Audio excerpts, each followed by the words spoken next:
گھر کے جو بزرگ ہوتے ہیں، بڑے بوڑھے ہوتے ہیں، دادی، دادا اور گھر کے اور لوگ جو ہوتے ہیں، یہ گھر میں ان کے بغیر گھر مکمل ہو ہی نہیں سکتا۔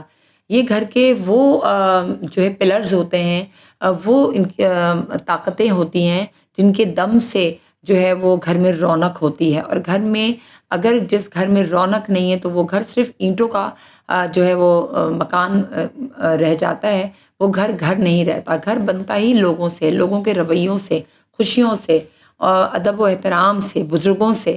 لیکن جس گھر میں یہ سب کچھ نہیں ہوگا، وہ گھر صرف جو ہے ہم دیکھتے ہیں وہ صرف مکان رہ جاتا ہے، وہ گھر نہیں رہتا۔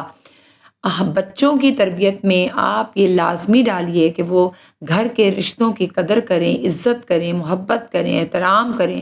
گھر کے جو رشتے ہیں ان کو ان کا نام جو ہے وہ بتانا، ان کو جتانا، یہ گھر کی جو مائیں ہیں ان کا فرض بنتا ہے، اور یہ فرض نبھانا لازمی ہے۔